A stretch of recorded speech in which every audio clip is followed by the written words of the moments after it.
नमस्कार जोहार। एक बार फिर से आप सभी छात्रों का स्वागत करता हूं जीएस फाउंडेशन के इस ऑनलाइन प्लेटफॉर्म पे। और दोस्तों, सबसे पहले तो मेरा आपसे ये रिक्वेस्ट रहेगा कि इस वीडियो को आप एंड तक जरूर देखिएगा। इस वीडियो को आप एंड तक जरूर देखिएगा और फटाफट से इस सेशन को आप अपने दोस्तों के साथ, रिश्तेदारों के साथ, जितने भी जेडेट के एस्पिरेंट हैं दोस्तों, उन सभी के साथ इस वीडियो को शेयर जरूर कर दीजिएगा। फटाफट से इस सेशन को आप अपने दोस्तों के साथ शेयर कर दीजिए, है ना। आज के सेशन में हम लोग करने वाले हैं झारखंड की जनजातियां। आज के सेशन में हम लोग करने वाले हैं झारखंड की जनजातियां, ठीक है। और झारखंड की जनजातियों का ये मेरा पार्ट 3 वीडियो है दोस्तों। इससे पहले पार्ट 1 और पार्ट 2 वीडियो आपको उपलब्ध करा चुका हूं। यदि आपने उन वीडियो को नहीं देखा है तो आप मेरे प्ले लिस्ट में जाकर देख सकते हैं। इसके अलावा हिस्ट्री, ज्योग्राफी, पॉलिटी, इकोनॉमिक्स सभी के जो है वीडियो आपको मेरे प्ले लिस्ट में मिल जाएंगे, तो सभी वीडियो को आप वहां पर जाकर देख सकते हैं, ठीक है। तो फटाफट से इस सेशन को आप अपने दोस्तों के साथ शेयर कर दीजिए। और यदि आप भी इस चैनल पर नए हैं तो चैनल को जरूर सब्सक्राइब कर लीजिएगा और बेल आइकन को प्रेस कर लीजिएगा। देखो, इससे क्या होगा दोस्तों, जब भी मैं वीडियो अपलोड करूंगा तो उसका नोटिफिकेशन जो है आपको एकदम सही समय पर मिल सकेगा, जिससे आप उस वीडियो को देख पाएंगे, ठीक है। तो चलिए, और याद रखिएगा दोस्तों, मेरी वीडियो डेली 12 बजे दिन में आती है, तो इसे रोज देखना मत भूलिएगा, ठीक है। तो चलिए यहाँ पर सेशन की शुरुआत कर लेते हैं।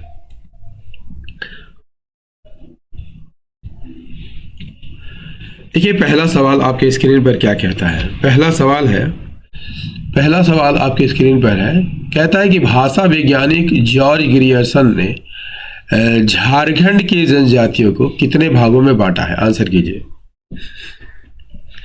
आपके ऑप्शन है 2, 3, 4 या 5। आंसर कीजिएगा। जॉर्ज ग्रियर्सन ने झारखंड की जनजातियों को कितने भागों में बांटा है। इसका सही आंसर हो जाएगा दोस्तों 2 भागों में बांटा है, ठीक है।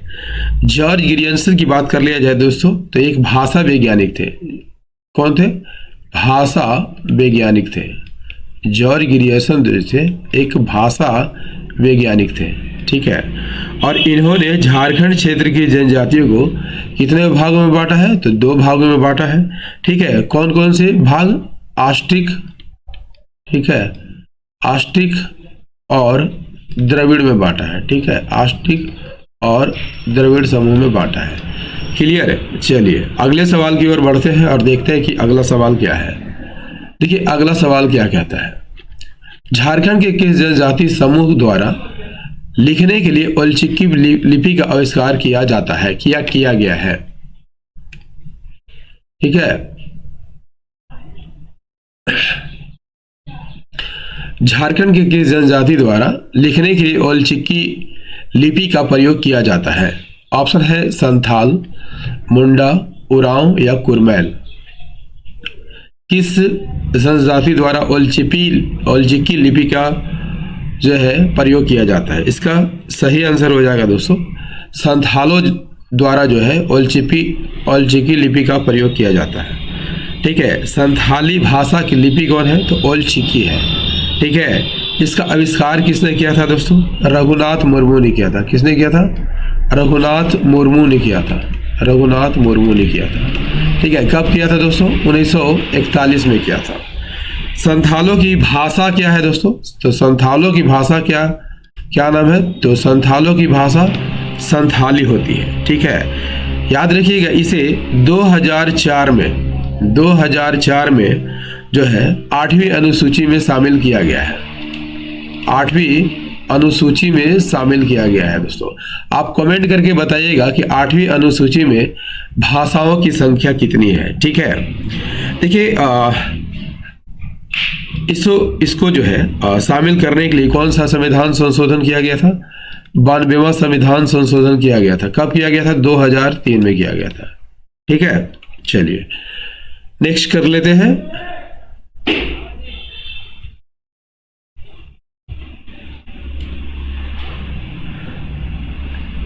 अगला सवाल क्या कहता है, निम्नलिखित में से किस जनजाति के स्त्री और पुरुष दोनों गोदना गोदवाते हैं? स्त्री और पुरुष दोनों गोदना गोदवाते हैं किस जनजाति में? सही आंसर हो जाएगा संथाल जनजाति में। ठीक है, संथाल जनजाति में गोदना जो है गोदवाने का प्रचलन पाया जाता है। ठीक है, पुरुषों में भी है, ठीक है, पुरुषों में भी है, ठीक है, और स्त्रियों में भी है। ठीक है, इसमें मान्यता है दोस्तों कि जब मनुष्य मरता है तो उसके साथ कुछ भी नहीं जाता है, धन दौलत सारे चीज यही छूट जाते हैं। ठीक है, तो क्या जाता है? तो गोदना ही जाता है। ठीक है, गोदना जाता है। ठीक है, पुरुषों के हाथ में दोस्तों, पुरुषों के बाएं हाथ में गोदाया जाता है। ठीक है, और सिक्के का चित्र अंकित किया जाता है, सिक्के का चित्र अंकित किया जाता है पुरुषों के हाथ में। ठीक है, और याद रखिएगा बिना सिक्का के चित्र वाले पुरुषों के साथ जो है स्त्रियां विवाह नहीं करती है। ठीक है, नेक्स्ट क्वेश्चन कर लेते हैं। चलिए अगला सवाल, मुंडाओं के युवागिरी को क्या कहा जाता है? गीतियोड़ा, घोटुल, गोतियारा या धुमकुड़िया? देखिए धुमकुड़िया की यहाँ पर बात कर ली जाए तो उरांव का युवागिरी है। ठीक है, उरांव का युवागिरी है। ठीक है, गोतियारा की बात कर लिया जाए तो हो जनजाति का युवागिरी है। घोटुल संथाल का युवागिरी है और गीतियोड़ा मुंडाओं का युवागिरी है। युवागिरी क्या होता है दोस्तों? युवागिरी एक प्रशिक्षण स्थल होता है। ठीक है, जहां पर जनजातीय कल्चर, ठीक है, जनजातीय कल्चर के बारे में पढ़ाया जाता है। ठीक है, मुंडाओं की युवागिरी को क्या कहा जाता है? गीतियोड़ा कहा जाता है। ठीक है, यदि आपसे पूछ लिया जाए दोस्तों कि मुंडाओं में विवाह को क्या कहा जाता है, विवाह को क्या कहा जाता है, ये भी फैक्ट इंपॉर्टेंट है। विवाह को क्या कहा जाता है? अरंडी कहा जाता है। क्या कहा जाता है? अरंडी कहा जाता है। देखिए इसमें विधवा विवाह का भी प्रचलन है दोस्तों, विधवा विवाह का भी प्रचलन है। ठीक है, विधवा विवाह का भी प्रचलन है और विधवा विवाह को क्या कहा जाता है? सगाई कहा जाता है। ठीक है, वधु मूल्य को क्या कहा जाता है? वधु मूल्य आप सभी जानते हैं दोस्तों, विवाह के समय जो है वर पक्ष द्वारा वधु पक्ष को जो दिया जाता है, ठीक है, जो चीजें दी जाती है उसे वधु मूल्य कहा जाता है। ठीक है, तो वधु मूल्य को मुंडाओं में क्या कहा जाता है? मुंडाओं में गोनोंग टका कहा जाता है। गोनोंग टका, गोनोंग टका। ठीक है, ऐसे कूरी गोनोंग भी कहा जाता है। क्या कहा जाता है? कूरी गोनोंग भी कहा जाता है। ठीक है, यदि आपसे पूछ लिया जाए कि मुंडा जनजाति में, ठीक है, ग्राम प्रधान को क्या कहा जाता है? मुंडा जनजाति में ग्राम प्रधान, ठीक है, ग्राम प्रधान को क्या कहा जाता है? तो ग्राम प्रधान को क्या कहा जाता है? मुंडा कहा जाता है। ठीक है, ग्राम पंचायत क्या कहलाता है दोस्तों? ग्राम पंचायत को हाथू कहा जाता है। ठीक है, हाथू कहा जाता है और ग्राम पंचायत के प्रधान को क्या कहा जाता है? हाथू मुंडा कहा जाता है। ठीक है, हाथू मुंडा कहा जाता है। सभी फैक्ट इंपॉर्टेंट है दोस्तों। ठीक है, तो इसे आप जरूर नोट कर लीजिएगा। देखिए कई गांव से मिलकर जो पंचायत बनता है उसको क्या कहा जाता है? उसको परहा कहा जाता है या पढ़ा कहा जाता है। सभी फैक्ट इंपॉर्टेंट है। देखिए मैं फैक्ट जो लाता हूं दोस्तों काफ़ी विचार करने के बाद लाता हूं, काफ़ी खोजबीन के बाद आता है, सभी काफ़ी मेहनत के बाद आता है, तो इसे आप नोट करते जरूर चलिएगा। ठीक है, नेक्स्ट क्वेश्चन कर लेते हैं। और सेशन कैसा लग रहा है दोस्तों कमेंट करके जरूर बताइएगा। मुंडा जनजाति द्वारा कौन सा पर्व या त्योहार मनाया जाता है? बा पर्व, बुरु पर्व, माघे पर्व या सभी? तो मुंडा जनजाति द्वारा बा पर्व मनाया जाता है। ठीक है, बुरु पर्व भी मनाया जाता है, माघे पर्व भी मनाया जाता है। ठीक है, बा पर्व सरहुल को ही बा पर्व कहा जाता है। ठीक है, सरहुल को ही बा पर्व कहा जाता है। ठीक है, कब मनाया जाता है? चैत माह में मनाया जाता है और चैत माह के शुक्ल पक्ष की तृतीया को मनाया जाने वाला ये पर्व है। बुरु पर्व कब मनाया जाता है? तो बुरु पर्व दिसंबर में मनाया जाता है, दिसंबर में मनाया जाता है। ठीक है, माघे पर्व होली के समान ही है, होली के समान ही है माघे पर्व। ठीक है, और माघे पर्व, ठीक है, इसके अलावा कौन कौन सा पर्व मुंडा जनजाति में मनाया जाता है? कर्मा मनाया जाता है, कर्मा। ठीक है, कर्मा कब मनाया जाता है? भादो के शुक्ल पक्ष की एकादशी को, भादो के शुक्ल पक्ष के एकादशी को जो है मनाया जाता है कर्मा। ठीक है, सोहराई भी मनाया जाता है। सोहराई ये हिंदुओं की दिवाली के समान होता है दोस्तों। सोहराई में कार्तिक अमावस्या के दिन पशुओं की पूजा होती है। कार्तिक अमावस्या पे होती है और इसमें पशुओं की पूजा की जाती है। देखिए एक और पर्व है रोआ पूना, ठीक है, इसको भी आप याद कर लीजिएगा। और रोआ पूना ये क्या है? ये धान बुआई के समय मनाए जाने वाला पर्व है। धान बुआई, ठीक है, धान बुआई, ठीक है, इसमें धान बुआई होती है। ठीक है, बतौली एक और पर्व है, बतौली, ठीक है। पूछिएगा कि बतौली पर्व किस जनजाति में मनाया जाता है? मुंडा जनजाति में मनाया जाता है। आषाढ़ में मनाया जाता है। खेत जुताई से पूर्व जो है सरहुल के रूप में मनाया जाता है। ठीक है, ये खेत जुताई के पहले मनाया जाता है। खेत जुताई से पहले मनाया जाता है। ठीक है, बढ़ते हैं अगले सवाल की ओर। अगला सवाल है, उरांव जनजाति की सबसे छोटी इकाई परिवार होती है। ठीक है, इनका परिवार कैसा होता है? पितृशतात्मक, मातृशतात्मक, पुत्रशतात्मक या पुत्रीशतात्मक? तो सही आंसर हो जाएगा दोस्तों पितृशतात्मक होता है। कैसा होता है? पितृशतात्मक। देखिए उरांव की यहाँ पर बात कर लिया जाए तो झारखंड की दूसरी सबसे बड़ी जनजाति है। दूसरी सबसे बड़ी जनजाति है झारखंड की, और भारत की चौथी सबसे बड़ी जनजाति है। क्लियर? ठीक है, और जनजातियों की कुल जनसंख्या में इनका प्रतिशत कितना होता है? 18.14% होता है। ठीक है, और सर्वाधिक संकेंद्रण कहाँ पर है? तो दक्षिणी छोटा नागपुर में आपको मिलेगा। दक्षिणी छोटा नागपुर में मिलेगा। और कौन सा? पलामू प्रमंडल में आपको देखने को मिलेगा। ठीक है, झारखंड में जो है 90% जो है उरांव जो है इन्हीं क्षेत्रों में आपको दिखाई देता है। इसके अतिरिक्त और कहाँ पाया जाता है? देखिए संथाल परगना में भी मिलते हैं। उत्तरी छोटा नागपुर में भी मिलते हैं। ठीक है, आपको कोल्हान में भी आपको देखने को मिलते हैं। तो इन सभी जगहों पर लगभग सभी प्रमंडलों में लगभग पाए जाते हैं उरांव। ठीक है, और उरांव जो है दोस्तों, उरांव जो है सभी जनजातियों में काफी पढ़े लिखे होते हैं। ठीक है, तो सर्वाधिक विकास जो है इन्हीं उरांव जनजाति में हुआ है। ठीक है, नेक्स्ट कर लेते हैं। उरांव जनजाति के प्रमुख देवता कौन है?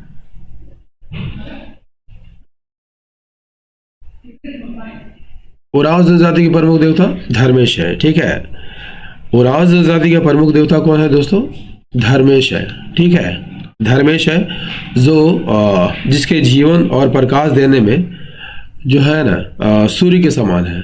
ठीक है, ये सूर्य को ही धर्मेश कहा जाता है। ठीक है, मरांग बुरु की बात कर लिया जाए, मरांग बुरु, ठीक है, तो मरांग बुरु पहाड़ देवता है। ठीक है, पहाड़ के देवता है। ठीक है, एक देवता है ठाकुर देव। ठीक है, इसको भी आप याद कर लीजिएगा दोस्तों, ठाकुर देव जो है ग्राम देवता को कहा जाता है। ग्राम देवता को क्या कहा जाता है? ठाकुर देव कहा जाता है। डिहवार क्या है? डिहवार, ठीक है, सीमांत देवता को डिहवार कहा जाता है। ठीक है, पूर्वजात्मा, ठीक है, पूर्वज आत्मा, ठीक है, इसके कुल देवता होते हैं। क्लियर? कुल देवता होते हैं। ठीक है, बढ़ते हैं अगले सवाल की ओर। नेक्स्ट है, उरांव के पूजा स्थल को क्या कहा जाता है? आंसर कीजिएगा।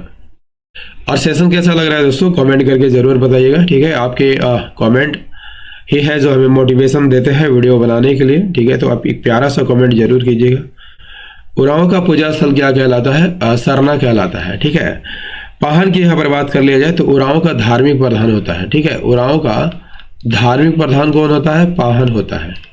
ठीक है, शासन क्या होता है दोस्तों? इसमें पूर्वजों की आत्मा निवास करती है। शासन में जो है पूर्वजों की आत्मा निवास करती है। ठीक है, पुजार क्या था दोस्तों? पाहन के सहायक को क्या कहा जाता है?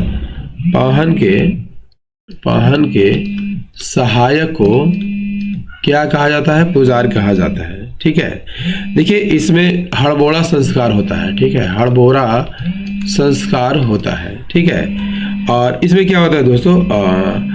इसमें साल भर में जो लोग मरते हैं ना, उनके हड्डियों को जो है नदी में निक्षेपित किया जाता है, नदी में बहाया जाता है। इसे क्या कहा जाता है? इसे गोत्र खुंदी कहा जाता है। क्या कहा जाता है दोस्तों? गोत्र खुंदी कहा जाता है। क्लियर है? चलिए अगला सवाल कहता है हो जनजाति का सर्वाधिक संकेंद्रण किस प्रमंडल में है? हो जनजाति का सर्वाधिक संकेंद्रण किस प्रमंडल में है? तो कोल्हान प्रमंडल में है। ठीक है, आप सभी को पता है दोस्तों कि झारखंड में 5 प्रमंडल है। कोल्हान प्रमंडल, पलामू प्रमंडल, उत्तरी छोटा नागपुर प्रमंडल, दक्षिणी छोटा नागपुर प्रमंडल, ठीक है, और संथाल परगना।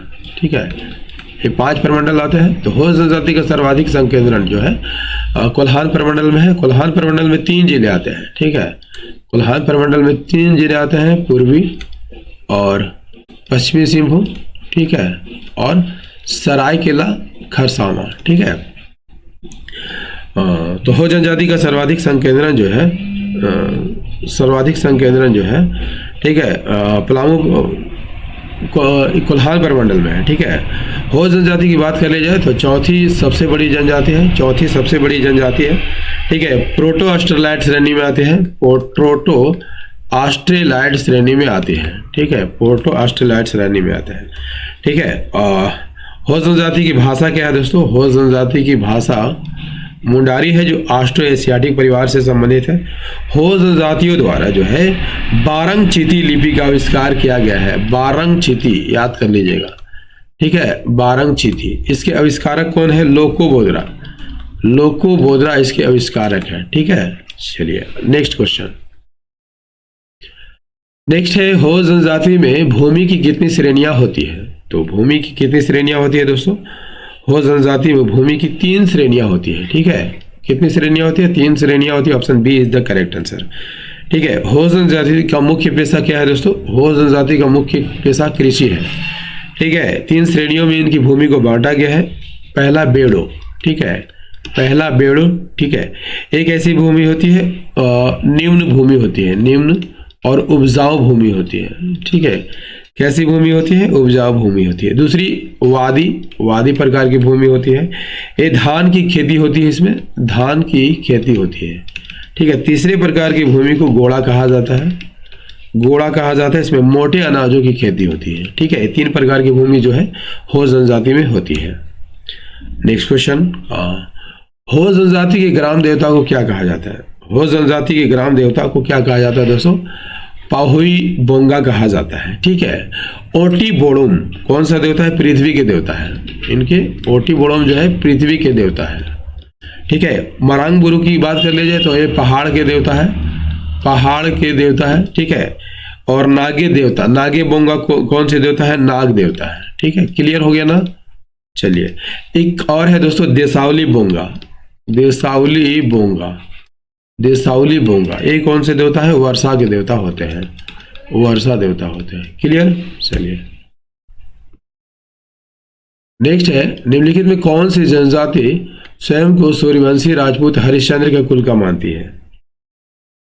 इसका सही आंसर हो जाएगा दोस्तों खरवार। ठीक है, खरवार जो है हरिश्चंद्र को अपना वंशज मानते हैं।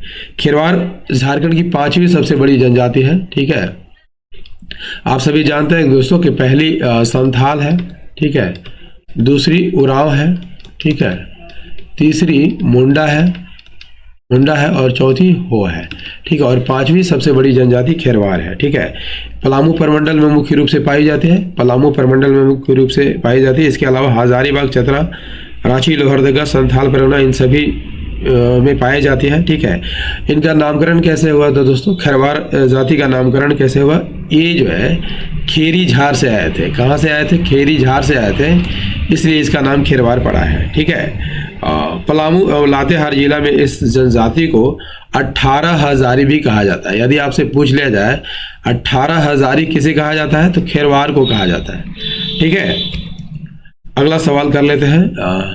निम्नलिखित में कौन सी जनजाति सत्य हेतु अपना सभी कुछ बलिदान करने के लिए प्रसिद्ध है? तो खेरवार जनजाति है। Option A is the correct answer.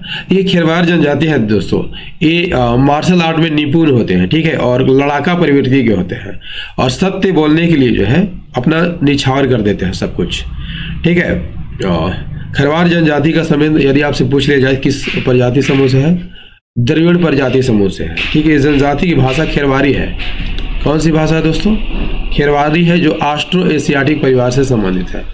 Austro Asiatic परिवार से संबंधित है। ठीक है, चलिए नेक्स्ट कर लेते हैं। नेक्स्ट है निम्नलिखित कौन सी जनजाति शिकारी संग्रहकर्ता के रूप में मानी जाती है? सौरिया, पहाड़िया, लोहरा, कोरबा या मांझी? तो शिकारी संग्रहकर्ता के रूप में किसे जाना जाता है? कोरबा को जाना जाता है। ठीक है, कोरबा पर यह जनजाति है ना, इसी को जो है देखिए कोरबा जनजाति की बात कर लिया जाए तो किस जनजाति समूह से है? कोलेरियन। ठीक है, याद कर लीजिएगा, कोलेरियन जनजाति समूह का जनक माना जाता है इन्हें। ठीक है, ये जनजाति प्रजातीय दृष्टि से प्रोटो ऑस्ट्रेलाइड, ठीक है, प्रोटो ऑस्ट्रेलाइड, ठीक है, ऑस्ट्रेलाइड श्रेणी से संबंधित है। इन्हें झारखंड सरकार द्वारा जो है शिकारी संग्रहकर्ता माना गया है। मूलतः पलामू प्रमंडल में आपको देखने को मिलता है, पलामू प्रमंडल में देखने को मिलता है। और झारखंड में यदि आपसे पूछ लिया जाए इसका जो है आगमन कहाँ से हुआ था, तो याद रखिएगा मध्य प्रदेश से हुआ था। ठीक है, कहाँ से हुआ था? मध्य प्रदेश से हुआ था। नेक्स्ट कर लेते हैं, झारखंड में निम्नलिखित में कौन सी जनजाति कृषि को बदलने की प्रथा से जुड़ी है या झूम की कृषि से जुड़ी है? सही आंसर हो जाएगा सौरिया पहाड़िया। ठीक है, सौरिया पहाड़िया की बात कर लिया जाए दोस्तों तो ऑस्ट्रो एशियाटिक परिवार है, आदि निवासी इसे माना जाता है। सर्वाधिक संकेतन संथाल परगना में देखने को मिलता है। ठीक है, संथाल परगना में देखने को मिलता है। इस जनजाति ने अंग्रेजी शासन से पहले जो है कभी भी अपनी स्वतंत्रता को मुगलों या मराठों को नहीं सौंपा था। इस जनजाति को मलेर भी कहा जाता है। कहा जाता है? मलेर कहा जाता है। ये इनकी भाषा क्या है? इनकी भाषा मालतो है। ठीक है, इनकी भाषा मालतो है। ठीक है, और ये द्रविड़ भाषा परिवार से संबंधित है। किस भाषा परिवार से संबंधित है? द्रविड़ भाषा परिवार से संबंधित है। और ये कौन सी भाषा बोलते हैं दोस्तों? बांग्ला भाषा बोलते हैं। क्लियर दोस्तों? झारखंड की जनजातियों का पार्ट तीसरा वीडियो आपको कैसा लगा कमेंट में जरूर बताइएगा। यदि सेशन पसंद आया हो तो एक लाइक कर दीजिएगा, अपने दोस्तों के साथ शेयर कीजिएगा, और यदि आप भी इस चैनल पर नए हैं तो चैनल को जरूर सब्सक्राइब कर लीजिएगा और बेल आइकन को प्रेस कर लीजिएगा। ठीक है, मिलते हैं अगले सेशन में, तब तक के लिए जय हिंद, धन्यवाद।